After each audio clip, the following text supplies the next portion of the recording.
The sun, a pale disk in the early morning sky, began its slow ascent over the eastern horizon.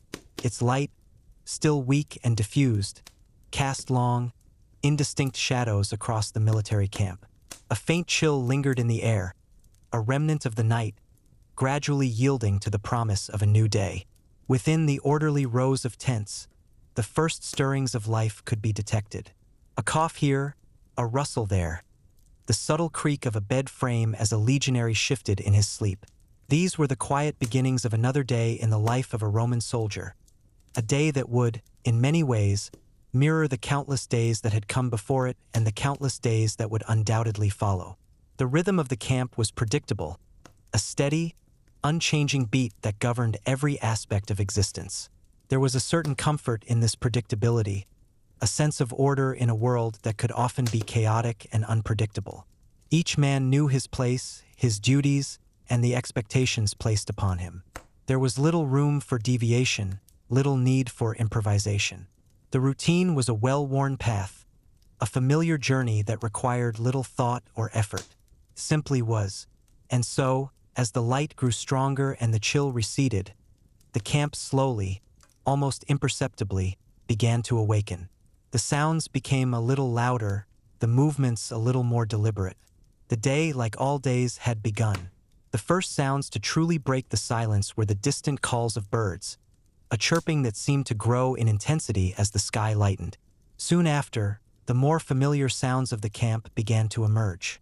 The clatter of metal, the low murmur of voices, the rhythmic thud of feet on packed earth. These were the sounds of men preparing for another day of duty, a symphony of mundane activities that marked the transition from sleep to wakefulness. Legionaries, one by one, began to emerge from their tents, their faces still creased with sleep, their movements slow and deliberate. There was no rush, no urgency. The morning routine was a ritual, a series of prescribed actions that had been performed countless times before. Each man knew what was expected of him, and he performed his tasks with a quiet efficiency born of long practice. They would stretch, perhaps yawn, and then begin the simple process of preparing themselves for the day ahead. This involved adjusting their tunics, ensuring their sandals were properly secured, and generally making themselves presentable for the rigors of military life. The air, once still, now carried the faint scent of wood smoke, as small fires were kindled for the morning meal. The smoke rose in thin, lazy columns, dissipating quickly into the brightening sky. It was a smell that was intimately associated with camp life, a constant reminder of the communal existence shared by all legionaries. The fires, small and controlled, provided a modest warmth, a welcome comfort in the lingering morning chill. Around these fires, small groups of men would gather, their conversations hushed and understated. There was little need for animated discussion. The topics of conversation were as predictable as the routine itself. The weather, the quality of the rations, the upcoming duties, these were the simple subjects that occupied their minds. There was a quiet camaraderie among them, a shared understanding that transcended the need for elaborate words. They were bound by their common purpose, their shared experiences, and the unspoken knowledge that they were all part of something larger than themselves. The morning meal itself was a simple affair. Hardtack, perhaps some dried fruit, and a measure of pasca, a sour wine mixed with water. It was sustenance, nothing more, designed to provide the necessary energy for the day's tasks without offering any undue pleasure. The act of eating was quick and efficient, a necessary interlude before the serious business of the day began. There was no lingering over the meal, no savoring of flavors. It was a functional activity, performed with a quiet resignation. The silence that often accompanied these meals was not one of discomfort, but rather one of quiet contemplation.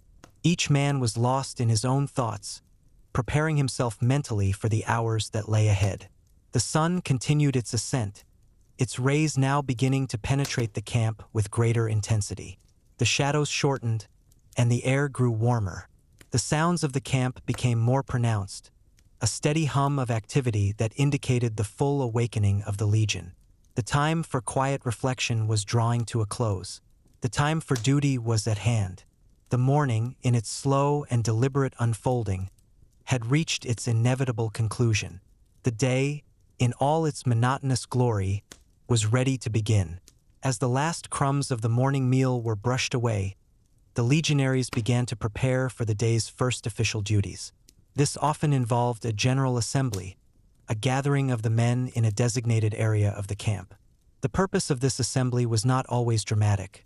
More often than not, it was simply to receive the day's orders, to be reminded of the schedule, and to ensure that all men were present and accounted for. The process of forming up was itself a testament to the legion's discipline. Rows would form with precision, each man taking his accustomed place, his eyes fixed forward, his posture rigid. There was no chatter, no fidgeting. The silence was profound, broken only by the occasional command from a centurion, delivered in a clear, measured tone.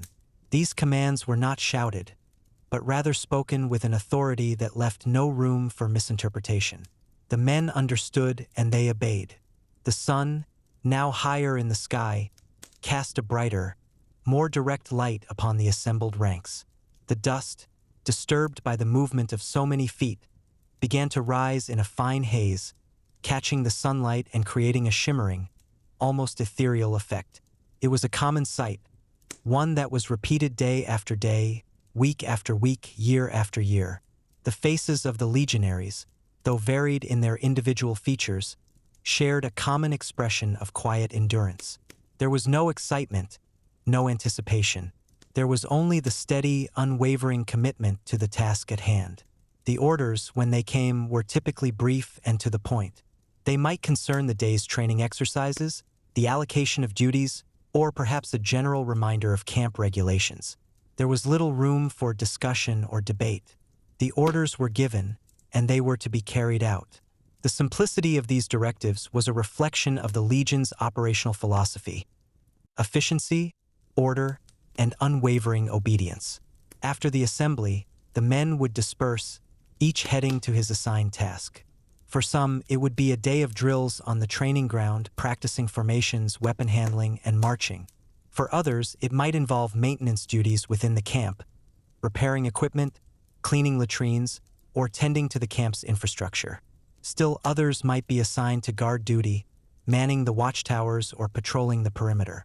Each task, no matter how seemingly insignificant, contributed to the overall functioning of the Legion.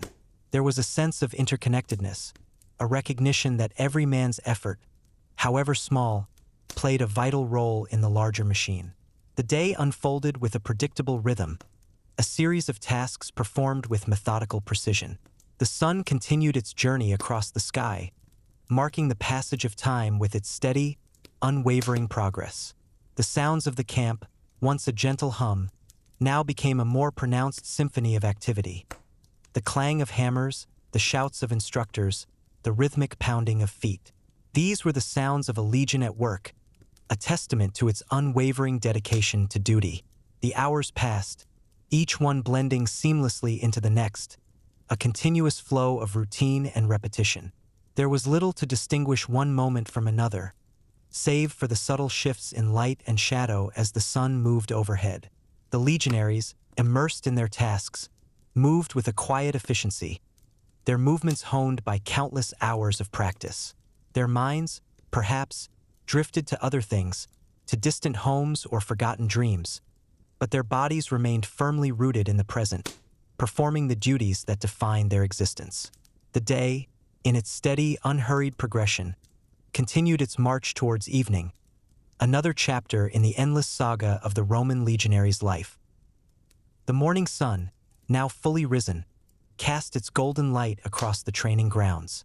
The air, still cool from the night, was beginning to warm, promising a day of exertion. Legionaries, having completed their morning meal and assembly, began to gather in the designated areas, their movements precise and practiced. This was the time for training, a fundamental aspect of their daily lives, as ingrained as eating or sleeping. The drills were not new. They were repetitions of movements and formations learned countless times before. Yet, each repetition was treated with the same seriousness, the same unwavering focus. There was no room for complacency, no allowance for error. Discipline was paramount, a constant, unyielding force that shaped every action, every thought. The centurions, their voices clear and resonant, issued commands that echoed across the field. These commands were simple, direct, and unambiguous. They spoke of forward movements, of turning, of raising shields, of thrusting spears. Each command was followed by a synchronized response, a collective movement of bodies and equipment that spoke of hours, days, weeks, and years of relentless practice. The rhythmic thud of feet on the packed earth, the clang of wooden swords against shields, the grunts of effort, these were the sounds of the training ground, a monotonous symphony of physical exertion. The dust, disturbed by the constant movement, rose in a fine cloud, coating everything in a thin, gritty layer. It settled on tunics, on skin, on equipment, a constant reminder of the physical demands of their profession. Sweat beaded on foreheads, trickled down temples, and stained the fabric of their clothing. It was a natural consequence of their efforts, a visible manifestation of their dedication. There was no complaint, no murmur of discontent. The work was hard, but it was necessary. It was the foundation upon which their lives and the lives of the empire were built. The sun climbed higher, its warmth intensifying, but the pace of the training did not slacken. The legionaries moved with a steady, unhurried rhythm, their movements efficient and economical. There was no wasted energy, no superfluous motion. Every action served a purpose, every movement contributed to the overall effectiveness of the unit. The training was not about individual prowess, but about collective strength, about the seamless integration of each man into the larger whole. The individual was subsumed by the legion, his identity merged with that of his comrades. This was the essence of Roman military might, a force forged not just from steel and strategy, but from an unyielding commitment to discipline and unity. The hours passed, marked only by the changing position of the sun and the increasing weariness in their limbs. Yet, they continued, driven by an internal fortitude that transcended mere physical discomfort. The training was a test, a constant reaffirmation of their readiness, their resilience, and their unwavering loyalty. It was a silent promise made to themselves and to the empire that they would always be prepared, always be ready, always be capable. And so, the day continued, a relentless cycle of effort and repetition, a testament to the enduring spirit of the Roman legionary. The drills continued, each one flowing seamlessly into the next, a continuous tapestry of movement and command. The legionaries practiced their shield wall, a formidable defensive formation that had proven its worth on countless battlefields. They moved as one, shields interlocking, creating an impenetrable barrier against any foe. The weight of the shield, the constant pressure against their arm, the heat radiating from their bodies, these were the sensations that accompanied the drill. There was no thought of discomfort, only the unwavering focus on maintaining the integrity of the line. The centurions walked among them, their eyes sharp, their presence a constant reminder of the standards that were expected. A slight misalignment, a momentary lapse in concentration, and a sharp word would cut through the air, correcting the error with swift precision. There was no anger in their voices, only a calm, unwavering authority. They were sculptors of men, shaping raw recruits into hardened warriors, honing their skills to a razor-backslash edge. The sun beat down, its rays growing more intense with each passing hour. The dust, churned by hundreds of feet, hung in the air, a hazy veil that softened the edges of the camp. The rhythmic sounds of training continued, a hypnotic beat that filled the air. The clatter of pila, the short throwing spears, as they were hurled at imaginary enemies, the dull thud of gladii, the short swords, as they struck practiced dummies. Each sound was a testament to the dedication of the men, to their tireless pursuit of perfection. The training was not just about physical prowess. It was about mental fortitude, about the ability to endure, to persevere, to push past the limits of what seemed possible. It was about building a collective will, a shared determination that would hold firm in the face of adversity. The legionaries understood this. They embraced the hardship, knowing that it was through such trials that they became stronger, more resilient, more capable. The midday sun reached its zenith, casting short, sharp shadows. A brief respite was granted, a moment to catch their breath, to wipe the sweat from their brows, to take a quick drink of water. There was little conversation during these breaks. The men were too focused on their recovery, on preparing themselves for the next phase of training. The silence was a welcome relief, a brief interlude in the relentless rhythm of the day. Then, with a sharp command, the drills would resume, the familiar sounds and movements beginning anew. The afternoon brought more of the same, a continuation of the morning /s efforts. The focus shifted to marching, to covering long distances with heavy packs, to maintaining formation over uneven terrain. This was the essence of legionary movement, the ability to transport a large, disciplined force across vast distances, arriving at their destination ready for battle. The rhythmic crunch of their sandals on the ground, the steady swing of their arms, the collective breathing of hundreds of men, these were the sounds of a legion on the move. The landscape blurred, a monotonous procession of fields, hills, and occasional streams. There was little to see, little to distract from the task at hand. Their gaze was fixed forward, their minds focused on the next step, the next mile. The discipline was absolute, a silent agreement among them to endure, to push forward, no matter the fatigue, no matter the discomfort. The sun began its slow descent, casting long shadows once more.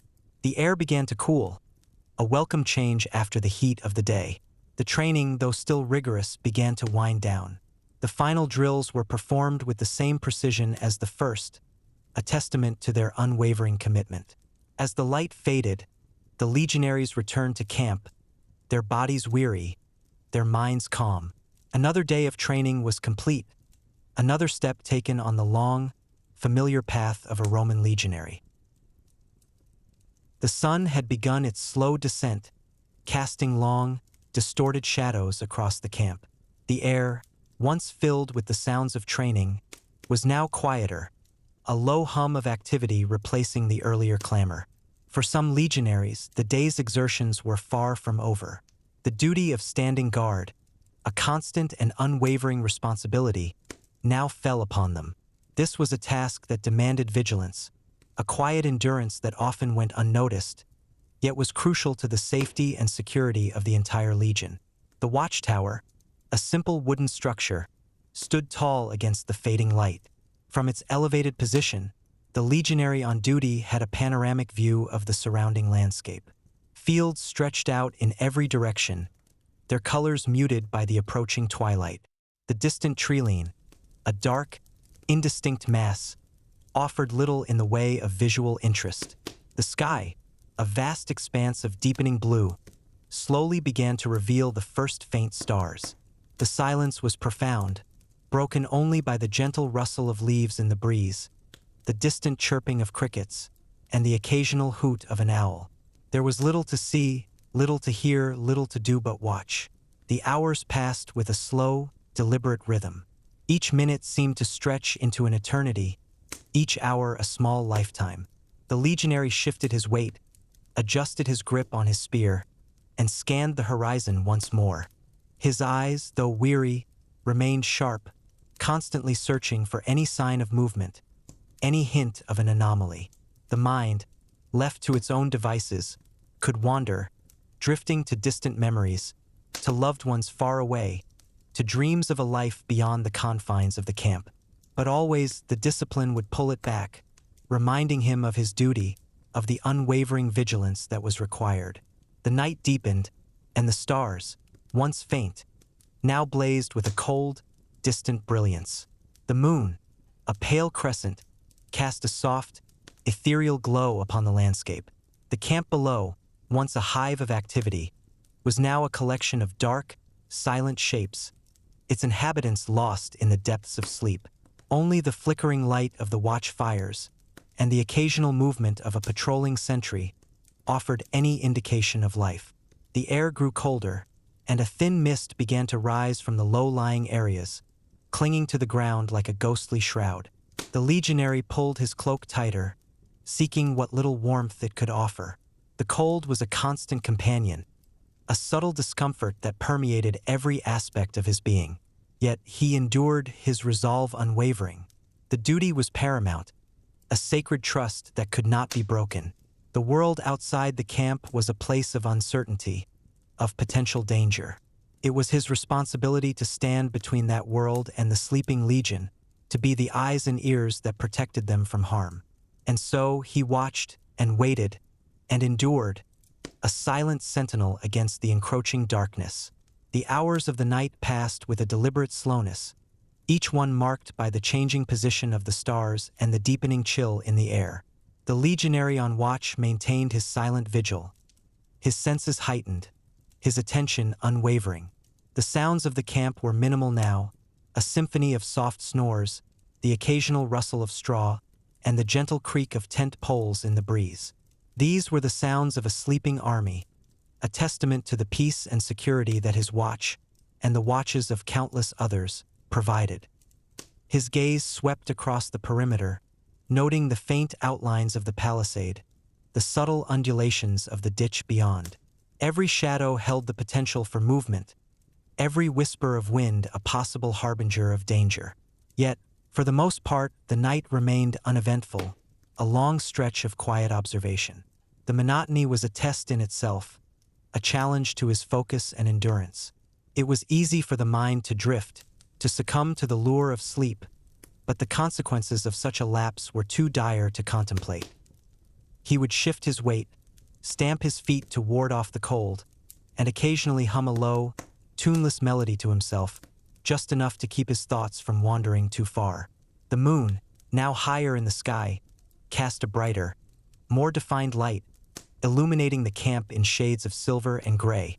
The outlines of the tents, once indistinct, now stood out with a stark clarity. The ground, still damp from the evening mist, shimmered faintly under the lunar glow. It was a beautiful yet desolate scene, a stark reminder of the isolation that often accompanied the duty of a sentry. He was alone, yet he was part of something vast and powerful, a small cog in a massive machine designed for order and defense. The thought brought a strange sense of comfort, a quiet reassurance in the face of the overwhelming stillness. The occasional sound of a fellow sentry, a cough or a soft movement from a distant watchtower, served as a subtle reminder that he was not entirely alone. They were all connected, bound by the shared responsibility of their watch, a silent network of vigilance that encompassed the entire camp. The concept of time in this quiet solitude became fluid, almost meaningless. It was not measured by the ticking of a clock, but by the slow progression of the stars, by the gradual shift in the quality of the light, by the subtle changes in the temperature of the air. He was simply existing in the moment, a living embodiment of watchfulness. The cold continued to seep into his bones, a persistent ache that he had long since learned to ignore. His thoughts were simple, focused on the immediate present. The feel of the spear in his hand, the texture of the ground beneath his feet, the vast, silent expanse of the night sky above him. There was a certain peace in this simplicity, a freedom from the complexities of the day. The night was a time for quiet reflection, for a deeper connection with the fundamental realities of his existence. He was a soldier, and this was his duty. And so he stood, a silent guardian against the encroaching darkness, waiting for the first faint blush of dawn to appear on the eastern horizon, signaling the end of his watch and the beginning of another day for the Legion. The sun, now high in the sky, cast a harsh, unwavering light upon the camp. The morning's training drills had concluded, and for many legionaries, the next phase of their day involved a different kind of exertion: construction and maintenance. The Roman legion was not merely a fighting force. It was also a formidable engineering corps, capable of building roads, bridges, and fortifications with remarkable speed and efficiency. This was a constant, ongoing process, a relentless battle against the elements and the wear and tear of daily life. The air was filled with the sounds of hammers striking wood, the rhythmic scrape of shovels against earth, and the occasional grunt of effort as heavy stones were moved into place. Dust, a perpetual companion in the camp, rose in clouds, coating everything in a fine, gritty layer. It settled on their hair, their faces, their clothing, a constant reminder of the physical nature of their work. The tasks were varied, but all shared a common thread. They were repetitive, demanding, and essential. Some legionaries were engaged in the construction of new defensive structures, perhaps extending the palisade or deepening the ditch that surrounded the camp.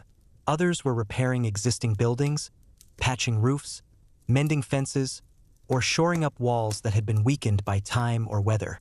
Still others were involved in the maintenance of the camp's infrastructure, clearing drainage ditches, repairing pathways, or ensuring the proper functioning of the water supply. There was no room for idleness, no opportunity for a moment's rest. Every man had a role to play, every hand was needed. The centurions, ever vigilant, moved among them, their eyes scanning for any sign of inefficiency or slackness. Their presence was a constant spur, a silent reminder of the standards that were expected.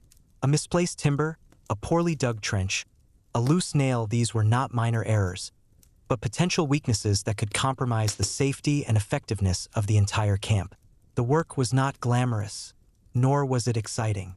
It was a monotonous grind, a continuous cycle of physical labor that stretched from dawn until dusk. Yet, there was a certain satisfaction in it, a quiet pride in the knowledge that they were contributing to the strength and security of the legion.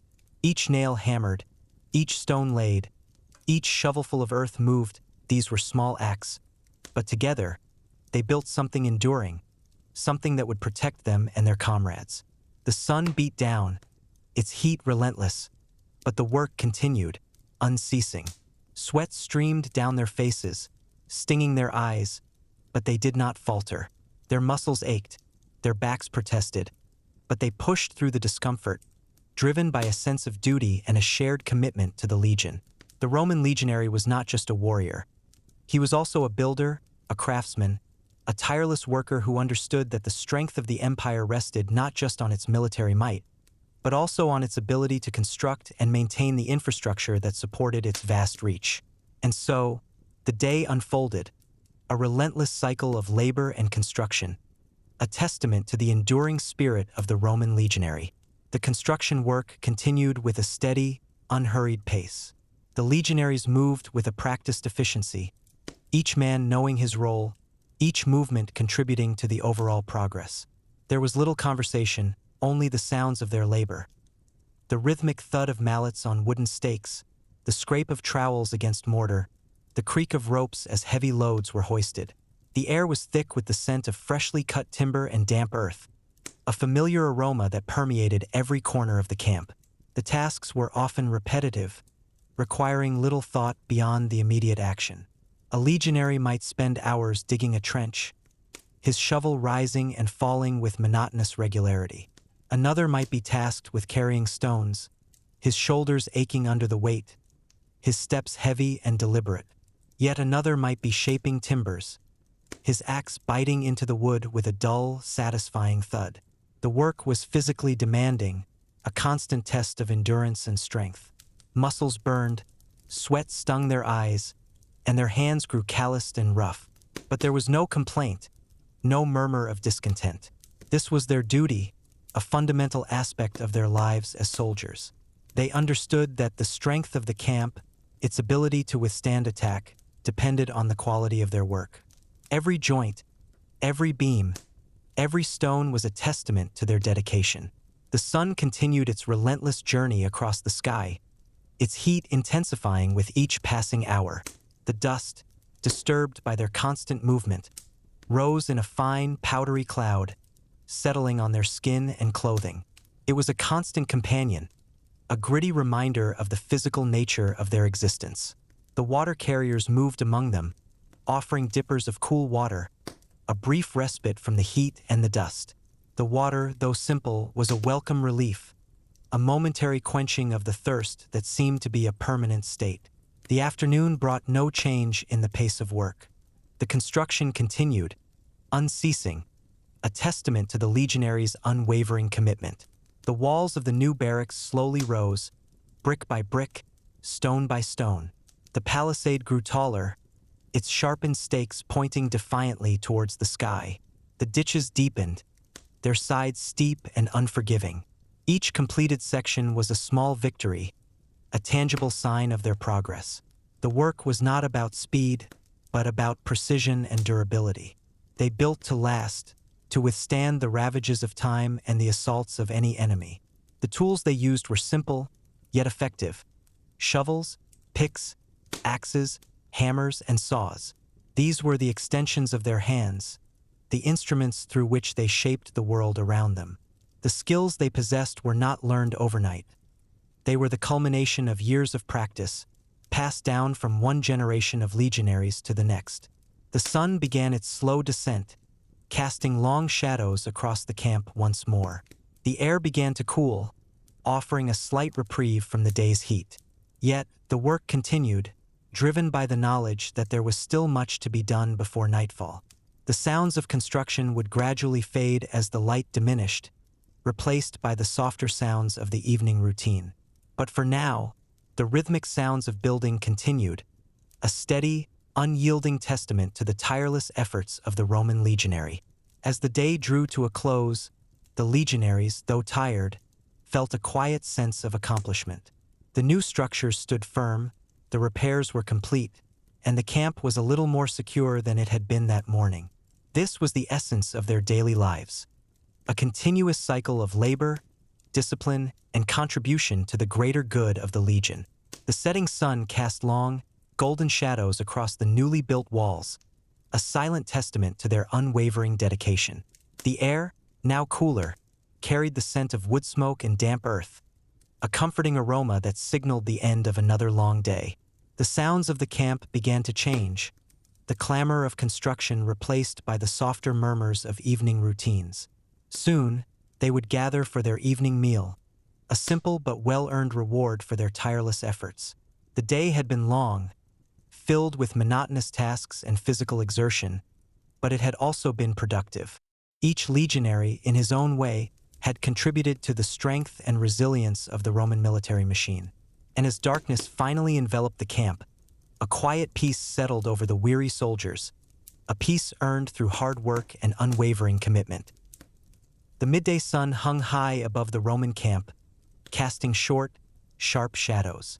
The intense heat of the afternoon had settled over everything, making even the simplest movements feel like a burden. For the legionaries, this was a time for a brief, much-needed respite from the relentless demands of their daily duties. It was the time for the midday meal, a moment of quiet consumption and temporary relief. The air, thick with the scent of wood smoke and cooking food, carried the low murmur of voices from various parts of the camp. There was no boisterous laughter or loud conversation, just a subdued hum of activity as men gathered their rations and found a spot to sit. The meal itself was simple as always, a portion of hardtack, perhaps some dried meat or cheese, and a measure of diluted wine or water. It was sustenance, not a feast, designed to provide the necessary energy for the remainder of the day's tasks without offering any unnecessary indulgence. Each legionary ate in a methodical, unhurried manner. There was no rush, no competition for food. Every bite was chewed thoroughly, every sip savored, not for its taste, but for the nourishment it provided. The act of eating was a routine, a necessary function, performed with a quiet efficiency that reflected the overall discipline of their lives. Some men sat alone, their gaze fixed on some distant, unseen point, their thoughts perhaps wandering to places far from the dusty confines of the camp. Others sat in small groups, their conversations low and infrequent, punctuated by long silences. There was a shared understanding among them, a silent camaraderie born of shared hardship and common purpose. They did not need many words to communicate. A glance, a nod, a shared sigh was often enough. The sounds of eating were subtle. The gentle crunch of hard bread, the soft slurping of water, the occasional clink of a metal cup against a wooden surface. These were the sounds of men replenishing their bodies, preparing for the next phase of their day. The sun continued its slow, deliberate arc across the sky, its heat unwavering. The shadows, which had been short at midday, began to lengthen imperceptibly, a subtle indication of the passage of time. The dust, disturbed by their movements, rose in faint wisps, settling back down with a quiet sigh. The flies, ever present, buzzed lazily in the heat, a constant, low drone that blended into the background noise of the camp. The meal was not a time for recreation, but for necessary refueling. There were no games, no elaborate entertainments. The brief period of rest was dedicated solely to the consumption of food and the conservation of energy. It was a practical interlude, a functional pause in the relentless rhythm of their lives. As the last morsels were consumed and the last drops of liquid swallowed, a quiet sense of readiness began to settle over the camp. The brief respite was drawing to a close. The time for rest was over, and the time for duty was about to begin once more. The legionaries would slowly rise, gather their meager belongings, and prepare themselves for the afternoon's tasks. The cycle continued, an endless repetition of work, rest, and preparation, each segment flowing seamlessly into the next. The midday meal, though brief and unremarkable, was a vital component of this cycle, a small but essential pause that allowed the Roman legionary to endure the monotonous demands of his daily existence. And so, the quiet hum of the camp would gradually give way to the more purposeful sounds of renewed activity, as the legionaries returned to their duties, their bodies nourished, their minds refreshed, ready to face the unchanging rhythm of their lives. After the meal, the brief period of rest continued, though it was not a time for idleness.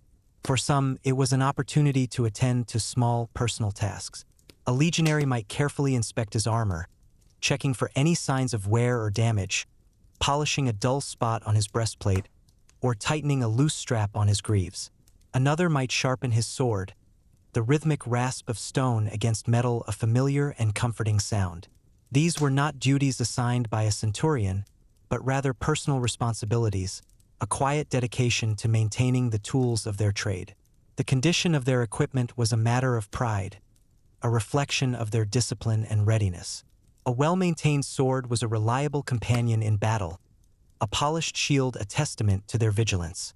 The air, though still warm, seemed to carry a different quality now, a subtle shift from the intensity of midday. The shadows continued to lengthen, stretching across the dusty ground, offering small patches of shade that were eagerly sought out. The sounds of the camp remained subdued, a gentle murmur of activity that never quite ceased. The distant clatter of a blacksmith at his forge, the faint shouts of men engaged in some minor task, the soft rustle of straw as a legionary shifted his position. These were the background noises of their existence, a constant reminder of the collective life they shared. Some legionaries chose to spend their brief respite in quiet contemplation. They might sit with their backs against a tent pole, their eyes closed, their minds drifting. Perhaps they revisited memories of home, of family, of a life that seemed distant and almost unreal in the harsh reality of the camp. Or perhaps they simply rested, allowing their bodies to recover from the morning's exertions and prepare for the afternoon's demands. There was no pressure to engage in conversation, no expectation of entertainment. The silence was a welcome companion, a rare luxury in a life filled with constant noise and activity. The sun, though still powerful, had begun its slow descent towards the western horizon. Its light, once harsh and direct, softened, casting a warmer, more golden hue over the camp. The dust, which had been so prominent earlier, seemed to settle, creating a hazy, almost dreamlike atmosphere. The flies, though still present, seemed less insistent, their buzzing a less intrusive sound. The brief period of rest was drawing to a close. The subtle signals were everywhere. The increasing movement of men, the gathering of tools, the quiet preparations for the next phase of their duties. The rhythm of the camp was about to shift once more, from the quiet contemplation of rest to the purposeful activity of work. The legionaries, their bodies somewhat refreshed, their minds somewhat cleared, would soon rise and return to their assigned tasks. The afternoon would bring more of the same, more labor, more discipline, more of the monotonous routine that defined their lives. But for now, in these fleeting moments of quiet respite, they found a brief escape, a temporary reprieve from the relentless demands of their existence. It was a small comfort, but a vital one, allowing them to endure the unchanging rhythm of their days. And as the sun continued its slow journey towards the horizon, the camp would gradually awaken once more, its inhabitants ready to resume their duties, their lives a continuous cycle of effort and endurance. As the sun began its final descent, casting long, fading shadows across the Roman camp, a subtle shift in the atmosphere became apparent. The clamor of the day's activities gradually subsided, replaced by a more subdued hum as legionaries began to prepare for the evening rituals. This was a time for winding down, for attending to personal needs, and for the collective transition from the demands of labor to the quiet anticipation of rest. The air, once thick with dust and the scent of exertion, now carried the faint aroma of cooking fires and damp earth. The sounds of the camp softened. The distant clatter of mess kits, the low murmur of voices, the occasional whinny of a horse from the stables. These were the familiar sounds of an army settling down for the night, a comforting symphony of domesticity that offered a brief respite from the rigors of military life. Legionaries moved with a practiced efficiency, their movements unhurried but purposeful. Some gathered their meager belongings, carefully folding their cloaks or arranging their personal effects within their tents. Others attended to their weapons and armor, giving them a final wipe down or checking for any damage incurred during the day. This meticulous attention to detail was not merely a matter of discipline. It was a fundamental aspect of their survival. A well-maintained sword was a reliable companion, a clean shield a testament to their readiness. The water buckets, which had been constantly refilled throughout the day, were now used for personal ablutions. A quick splash of cool water on the face and hands, a brief rinse of the mouth. These were simple acts, yet they offered a sense of cleanliness and refreshment after a long day of toil. The dust and grime of the camp were temporarily washed away, leaving a fleeting sensation of renewal. The evening meal, though simple, was a focal point of this transition. Legionaries gathered in their cantaburnia, sharing their rations in a quiet camaraderie. The conversation was minimal, often limited to practical matters or brief observations about the day. There was no need for elaborate discussions. Their shared experiences spoke volumes. The act of eating together, even in silence, reinforced the bonds of brotherhood that were essential to their cohesion as a fighting force. As darkness deepened, the flickering light of the oil lamps and campfires cast dancing shadows on the tent walls. The sounds of activity gradually diminished, replaced by the quiet stillness of a sleeping army. Only the occasional call of a sentry or the distant hoot of an owl would break the silence. The day, filled with monotonous labor and unwavering discipline, had come to an end. The Roman legionary, a master of both warfare and construction, would now rest, his body weary but his mind at peace, knowing that he had contributed to the enduring strength and security of the empire.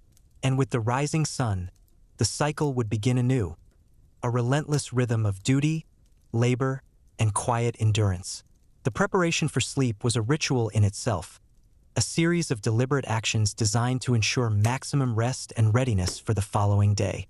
Each legionary would find his designated spot within the tent, often a small, cramped space shared with several comrades. The straw mattress, though rough, offered a familiar comfort, a temporary haven from the hard ground. The wool blanket, though thin, provided a measure of warmth against the encroaching night chill. There was a quiet order to their movements, a silent understanding of personal space within the communal living arrangements. The sounds of breathing, soft and rhythmic, filled the tent, a testament to the exhaustion of bodies pushed to their limits. The occasional cough or sigh would punctuate the stillness, but for the most part, the night was a time for deep, restorative sleep. The legionary would lie on his back, his hands clasped over his chest, his eyes closed. His thoughts, which had been so active during the day, would gradually slow, drifting into a state of quiet contemplation. He might reflect on the day's events, the tasks accomplished, the challenges overcome. Or perhaps his mind would wander to more personal matters, to memories of home, of family, of a life far removed from the constant demands of military service. These were fleeting thoughts, however, quickly replaced by the growing weight of sleep. The body, weary from physical exertion, craved rest, and the mind, though disciplined, readily surrendered to its demands. The darkness outside the tent was absolute, broken only by the faint glow of distant watch fires. The sounds of the camp were muted, a low hum that blended into the background noise of the night. The air grew colder, and a thin mist began to rise from the low-lying areas, clinging to the ground like a ghostly shroud. But within the tent, there was a sense of warmth and security, a shared sanctuary from the elements and the potential dangers of the outside world. The legionary would drift into a deep, dreamless sleep, his body recovering, his mind at peace. The hours of the night would pass quickly, marked only by the changing of the guard and the subtle shift in the quality of the air. And as the first faint blush of dawn began to appear on the eastern horizon, he would awaken, refreshed and ready to face another day of duty, another cycle of labor and discipline. The evening rituals, though simple, were essential to the well-being of the Roman legionary, providing a necessary transition from the demands of the day to the restorative power of sleep, ensuring that he was always prepared for the relentless rhythm of his life in the service of the empire. The quiet of the night was a profound thing, a blanket that settled over the camp, muffling the sounds of the world beyond. Only the most essential noises remained: the soft rustle of leaves in the distant trees, the gentle sigh of the wind, the occasional hoot of an owl. These were the sounds of nature, indifferent to the human presence, yet they provided a soothing backdrop to the legionary's slumber. Each man, in his own way, sought to find comfort in the familiar routines, in the knowledge that his comrades were close by, sharing the same quiet space. The shared vulnerability of sleep created a silent bond, a collective trust that transcended the hierarchies of rank and duty.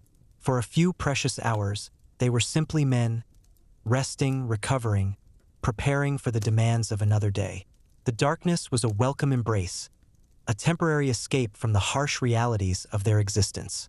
It was a time for the body to heal, for the mind to clear, for the spirit to find a brief moment of peace. And as the night deepened, the camp became a single, breathing entity, a vast collection of sleeping bodies, each one a testament to the enduring strength and resilience of the Roman legion. The life of a Roman legionary was not confined to the static boundaries of a fortified camp. Often, their duties called them to move, to march across vast distances, to establish temporary encampments in unfamiliar territories.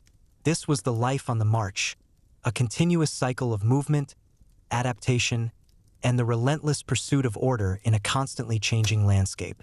The morning began early, long before the first hint of dawn. The camp, which had been a silent collection of tents just hours before, now buzzed with a low, purposeful energy. Legionaries, roused from their sleep, quickly dismantled their tents, rolled their blankets, and prepared their meager belongings for the day's journey.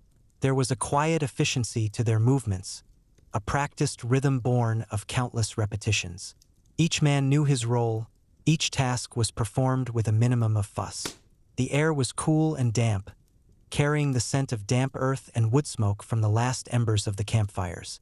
The sounds were muted, the soft clatter of equipment, the low murmur of voices, the rhythmic crunch of boots on the gravelly ground. As the first faint light appeared on the eastern horizon, the legionaries formed up, their ranks precise and orderly. The centurions, their voices low but firm, gave the commands, and the vast column began to move. The initial pace was slow, a deliberate rhythm designed to conserve energy for the long hours ahead. Each step was measured, each stride consistent. The ground beneath their feet varied. Sometimes it was a well-worn road, smooth and easy to traverse. At other times it was rough, uneven terrain, demanding constant attention and careful footing. The landscape changed with each passing mile. Sometimes they marched through dense forests, the trees towering above them, their branches forming a canopy that filtered the sunlight into dappled patterns on the ground. At other times, they crossed open plains, the vast expanse stretching out before them, seemingly endless. Rivers were forded, hills were climbed, and valleys were descended, each geographical feature presenting its own unique challenges. The sounds of the march were monotonous. The rhythmic tramp of thousands of boots, the creak of leather, the occasional jingle of armor. Conversation was minimal, limited to brief exchanges or necessary commands.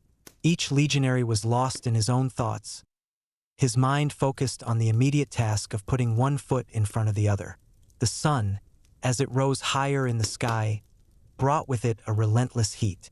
Sweat streamed down their faces, stinging their eyes, but they did not falter. Their bodies ached, their muscles protested, but they pushed through the discomfort, driven by a sense of duty and the unwavering discipline that was ingrained in every Roman soldier. The dust, stirred up by their passage, rose in clouds, coating everything in a fine, gritty layer. It settled on their hair, their faces, their clothing, a constant reminder of the physical nature of their journey. Brief halts were taken, usually at midday, to allow for a quick meal and a moment of rest. These were not long pauses, just enough time to replenish their energy before resuming the march.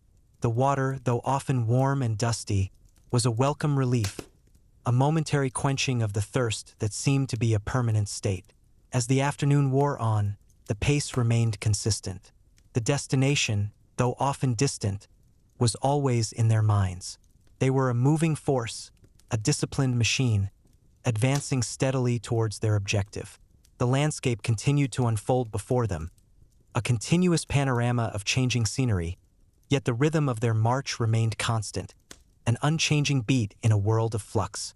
The day ended as it began, with the establishment of a temporary camp. The process was familiar, a well-rehearsed ritual. Tents were erected, a palisade was constructed, and a ditch was dug, all with remarkable speed and efficiency. Within hours, a new, temporary home had been created, a safe haven for the weary legionaries. The evening meal was simple, consumed in quiet exhaustion. The sounds of the camp were subdued, a low hum of activity as men prepared for sleep.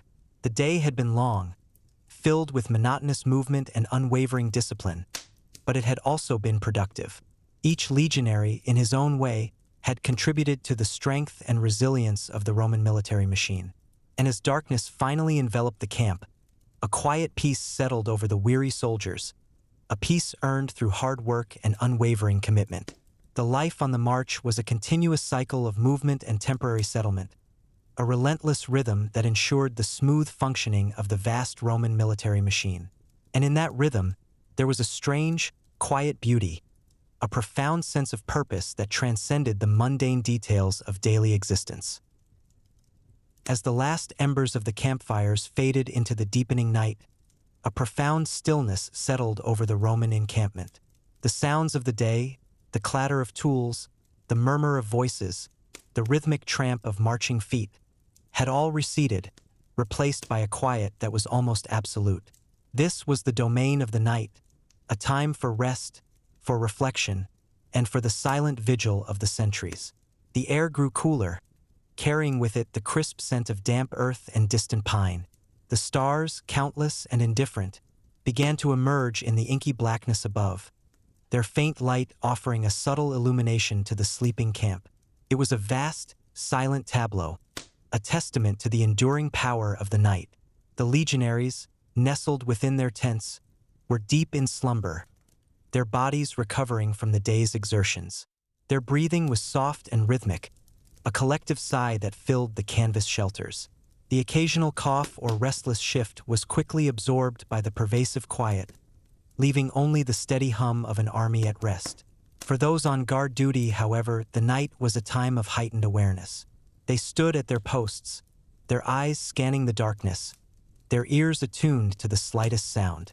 The changing of the guard was a silent ritual, a passing of the torch from one vigilant pair of eyes to the next.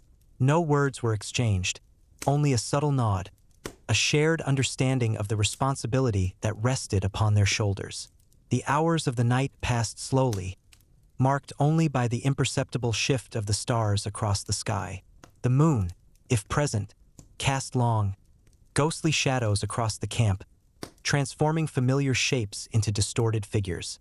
The wind, a gentle whisper, rustled through the leaves of the nearby trees, creating a soft, almost hypnotic sound.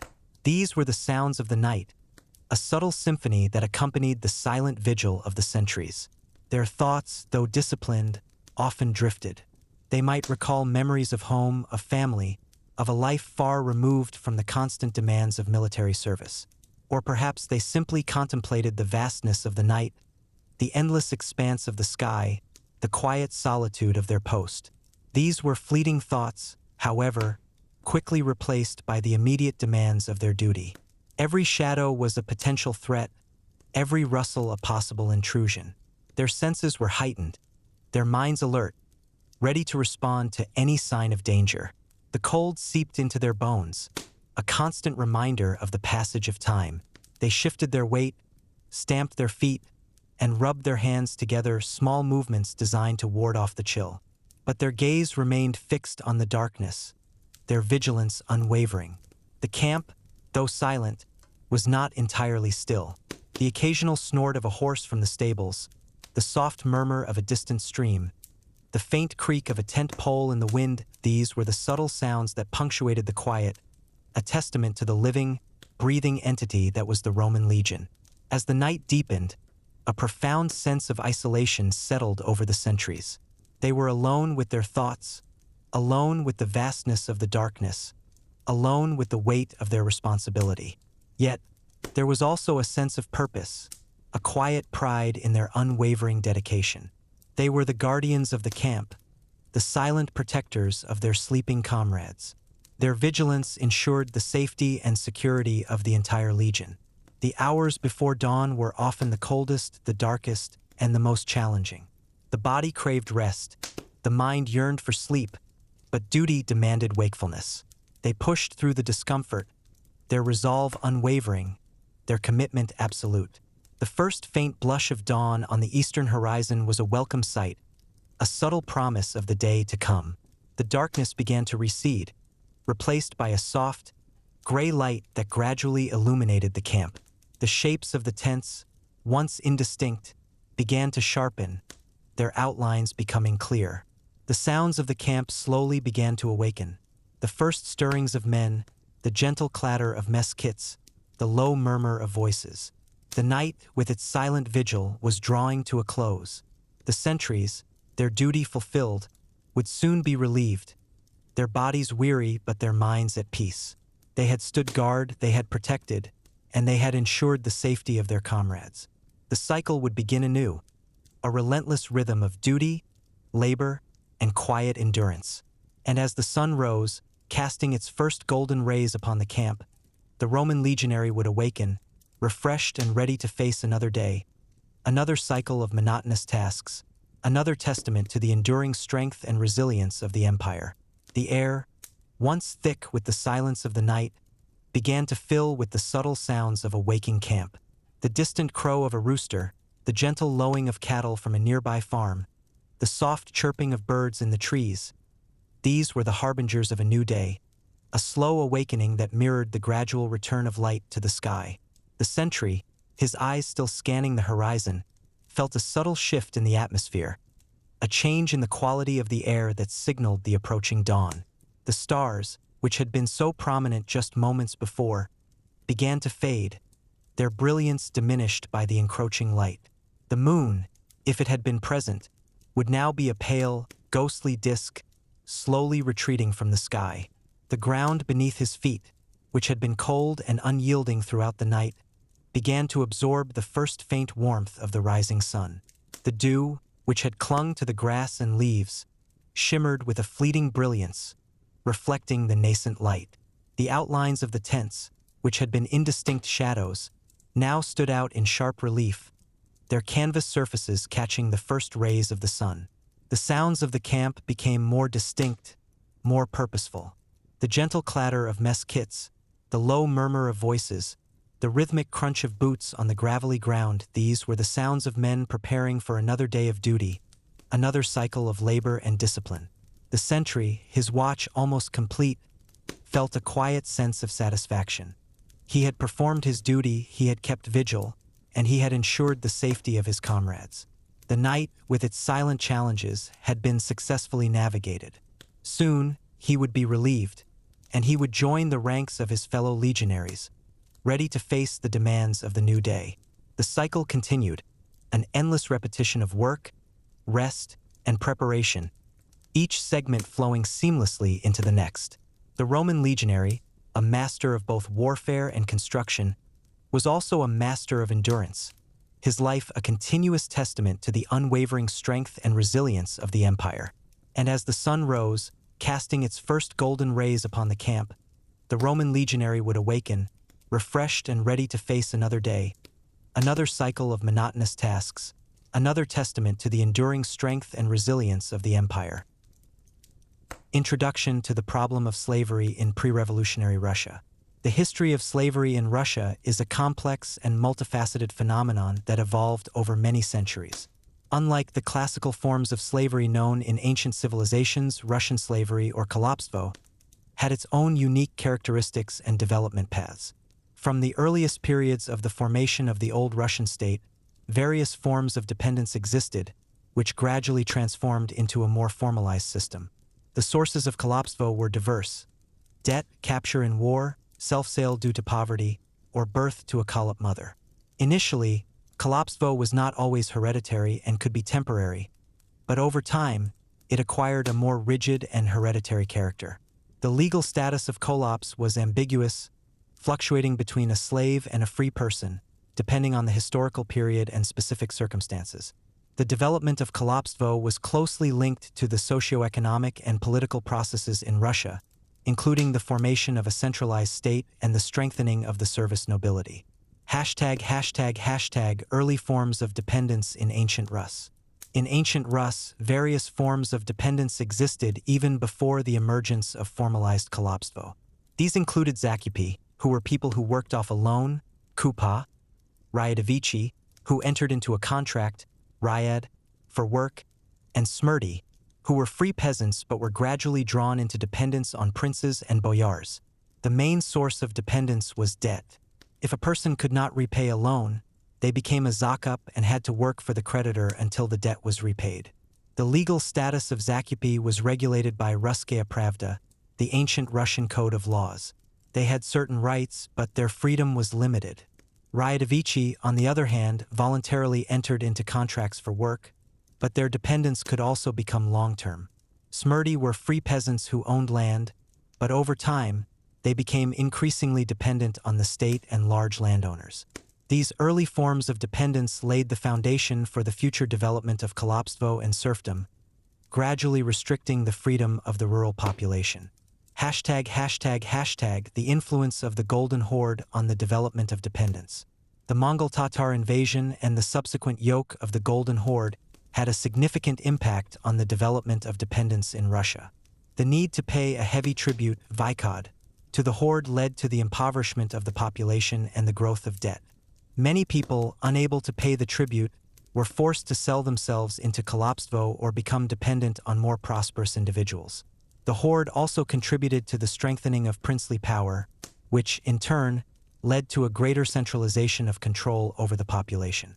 The princes, collecting tribute for the horde, gained more power over their subjects, which contributed to the further encirclement of peasants.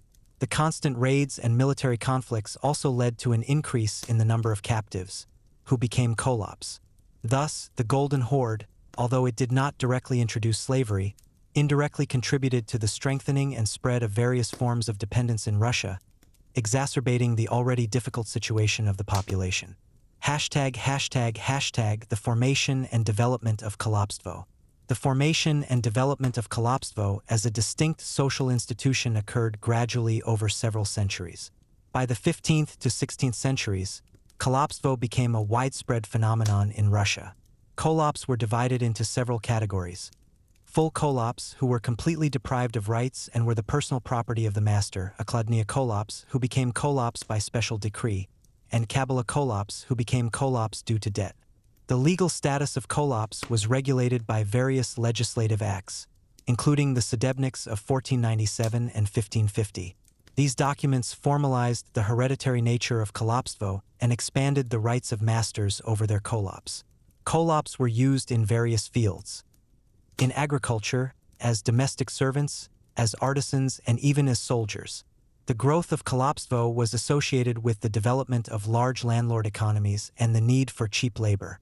However, kalopstvo also created social tension and led to numerous escapes and revolts of kolops. The government tried to regulate kalopstvo, but it remained a significant part of the social structure of pre-revolutionary Russia until its gradual decline in the 18th century. ####The transition from kalopstvo to serfdom. The transition from kalopstvo to serfdom was a complex and lengthy process that occurred in the 16th to 17th centuries. Initially, kalopstvo and serfdom existed in parallel, but gradually, serfdom became the dominant form of dependence. This was due to several factors. Firstly, the state was interested in securing the tax-paying population to the land to ensure the collection of taxes and the provision of military service. Secondly, the nobility, who received land for their service, needed a stable labor force. The encirclement of peasants was carried out through a series of legislative acts, including the introduction of forbidden years, zapovedny leta, during which peasants were prohibited from leaving their land, and the establishment of an indefinite search for runaway peasants. The culmination of this process was the adoption of the sobornoi yelazanai of 1649, which finally bound peasants to the land and made them the property of landowners. Thus, kalopstvo, as a separate institution, gradually faded into the background, giving way to serfdom, which became the primary form of dependence in Russia for the next 2 centuries. ###The socioeconomic context of early dependence. The socioeconomic context of early dependence in Russia was characterized by vast territories, low population density, and a predominantly agrarian economy. The lack of a free labor market and the need to secure a workforce for agricultural production contributed to the development of various forms of dependence. The state, in turn, played an active role in this process, supporting the nobility and large landowners, who were the main pillars of its power. The development of trade and craft production was limited, and the economy was largely natural. The social structure was hierarchical, with princes, boyars, and service people at the top, and various categories of dependent population at the bottom. The constant military conflicts and the need to defend borders also contributed to the strengthening of state power and the encirclement of the population. All these factors created a unique historical context in which the system of slavery and dependence in Russia developed, differing from similar phenomena in other countries. Understanding this context is crucial for a comprehensive analysis of the problem. Serfdom as the primary form of dependence. Serfdom in Russia represented a system of legal norms that established the dependence of peasants on landowners and the state. This system evolved over several centuries, gradually restricting the freedom of peasants and binding them to the land. One of the key moments in this process was the introduction of St. George's Day, Yuriev Den, at the end of the 15th century. St. George's Day was a 2-week period, a week before and a week after November 26th, when peasants had the right to move from one landowner to another, having settled their accounts with the previous master. This right was limited but still provided peasants with some freedom of movement. However, with the strengthening of centralized power and the growing need for labor by the nobility, the right of transfer gradually became restricted. The culmination of the encirclement process was the adoption of the sobornoi yelazanai Code of Law of 1649, which finally bound peasants to the land and made them the property of landowners.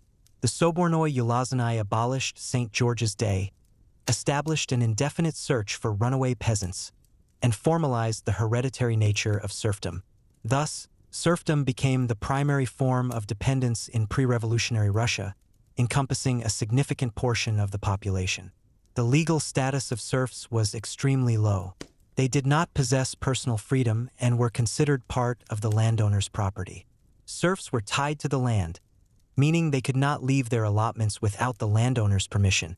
This attachment to the land was one of the fundamental principles of serfdom. Landowners had the right to sell, gift, mortgage, and exchange serfs, both separately from the land and together with it. The sale of people without land, although legally restricted during certain periods, was widely practiced. Serf families could be separated during sales, leading to the destruction of family ties. Serfs could not appear in court without the landowner's permission and had no right to property, although they could de facto own movable property. Their marriages were concluded with the landowner's consent, and the children of serfs automatically became serfs of the same landowner. Thus, the legal status of serfs was close to that of slaves, although formally they were not considered slaves. ###Economic foundations of serfdom. The economic foundations of serfdom were based on the exploitation of peasant labor. There were two main forms of exploitation: corvée, barshchina, and quit-rent, obrok. Corvée was the obligatory work of peasants on the landowner's land. Peasants had to cultivate the landowner's land, perform various agricultural tasks, and engage in construction and repair. Quit-rent was a natural or monetary payment that peasants made to the landowner for the use of the land. Natural quit-rent could include grain, livestock, poultry, honey, wax, and other agricultural products. Monetary quit-rent was paid in money. The choice between corvée and quit-rent depended on the region, the type of the landowner's economy, and their personal preferences. In the Black Earth regions, where the land was more fertile, corvée predominated, as it allowed landowners to maximize profits from peasant labor. In non-Black Earth regions, where the land was less fertile, quit-rent was more often applied, as peasants could engage in crafts and trade to earn money for quit-rent payments. Serfdom provided landowners with cheap labor and allowed them to maintain large-scale farming based on natural production. However, this system hindered the development of commodity-money relations and prevented the modernization of agriculture. ###, the Sobornoi Ulazanai of 1649 and its impact. The Sobornoi Ulazanai of 1649 marked the culmination of the encirclement process. This legislative act systematized and solidified all previously existing norms concerning peasant dependence. The Ulazanai definitively abolished the peasants' right to move on St. George's Day, established an indefinite search for runaway peasants and their descendants, which meant lifelong and hereditary attachment to the land. For the first time in Russian history, peasants were officially recognized as the property of landowners, leading to their complete loss of personal freedom. Landowners gained virtually unlimited power over their peasants, including the right to judge and punish, albeit with some limitations, such as the prohibition of murder. The Ulazanai also regulated relations between landowners and the state, obliging landowners to be responsible for collecting taxes from peasants and providing recruits for the army. Thus, the Sobornoi Ulazanai of 1649 completed the formation of serfdom in Russia, transforming it into a rigid and comprehensive system. ###, peculiarities of serfdom in Russia compared to Western Europe. The development of serfdom in Russia had its peculiarities compared to Western European feudalism. In Western Europe, serfdom gradually weakened and disappeared, giving way to new forms of economic relations. In Russia, on the contrary, serfdom intensified and reached its peak in the 18th century. This was due to several factors: vast territories and low population density, which created a labor shortage, the need to provide service nobility with land and peasants for their service to the state, and the peculiarities of political development, including the strengthening of autocratic power. Serfdom became the foundation of the Russian economy and social structure, ensuring stability and income for the nobility, but at the same time hindering the development of industry and trade. It created deep social contradictions and prevented the formation of civil society. ###, the all-encompassing influence of serfdom on Russian society. The influence of serfdom on Russian society was all-encompassing. It determined the social hierarchy, economic relations, cultural characteristics, and even the mentality of the population. Serfs constituted the overwhelming majority of the country's population, and their position directly influenced the development of the state. The system of serfdom contributed to the preservation of archaic forms of farming, hindering the introduction of new technologies and agricultural methods. It also generated social tension, expressed in numerous peasant uprisings and revolts. Although serfdom provided stability for the nobility and the state in the short term, in the long term it became a serious obstacle to the modernization and development of Russia. Its abolition in 1861 became one of the most important events in the country's history, opening the way for new socio-economic transformations. The abolition of serfdom and its consequences. The abolition of serfdom in Russia in 1861 became one of the key events in the country's history, marking the beginning of a new era. The reasons that prompted the government to undertake such radical transformations were diverse and interconnected. Firstly, economic factors played a significant role. Serfdom, based on forced labor, hindered the development of agriculture and industry. The productivity of serf labor was low, and landlord economies, oriented towards natural production, could not compete with developing capitalist enterprises. The absence of a free labor market prevented the formation of a workforce for the growing industry. Secondly, social factors were also important. Serfdom generated deep social contradictions and tensions. Numerous peasant unrests and revolts, although suppressed, testified to growing discontent and the threat to social stability. Thirdly, political reasons also contributed to the abolition of serfdom. Russia's defeat in the Crimean War, 1853 to 1856, clearly demonstrated the country's backwardness and the need for profound reforms. Serfdom was considered one of the main causes of this backwardness. In addition, the moral and ethical aspect also played a role. Serfdom was increasingly perceived as an immoral and unjust phenomenon, incompatible with the principles of enlightenment and humanism. The Manifesto of February 19, 1861, on the most gracious granting to serf people of the rights of free rural inhabitants, and the regulations on peasants who have emerged from serf dependence, became the main legislative acts that abolished serfdom. The manifesto proclaimed the personal freedom of peasants, granting them civil rights, such as the right to conclude transactions, own property, engage in trade and crafts. Peasants ceased to be the property of landowners and acquired the status of free rural inhabitants. However, the land they cultivated remained the property of the landowners. Peasants received the right to redeem their allotments, but until redemption, they were considered temporarily obligated and had to continue to bear obligations in favor of the landowner, corvée, or quitrent. The amount of redemption payments was significant, and peasants often did not have sufficient funds for redemption. The state provided peasants with loans for land redemption, but these loans had to be repaid within 49 years with interest. Thus, peasants, having gained personal freedom, found themselves in debt to the state. The consequences of the abolition of serfdom were diverse and contradictory. On the one hand, the abolition of serfdom contributed to the development of capitalist relations in agriculture and industry. A free labor market emerged, which stimulated the development of factories and plants. On the other hand, the reform also had negative consequences. Redemption payments became a heavy burden for peasants, many of whom found themselves in poverty. The landlessness of peasants, i.e., the reduction in the size of their allotments compared to pre-reform ones, led to agrarian overpopulation and the exacerbation of the land question. The formation of new social strata, such as the rural bourgeoisie, kulaks, and the proletariat, led to an increase in social stratification in the countryside. The reform did not solve all problems but created new ones, which became a source of social tension in subsequent decades. Nevertheless, the abolition of serfdom was a necessary step for the modernization of Russia and its integration into the world economic system. It opened the way for further reforms and transformations that changed the face of the country. Details of the 1861 reform included not only the proclamation of personal freedom for peasants but also a complex system of land relations. Peasants received land allotments for use, the size of which was determined by local regulations and depended on the region.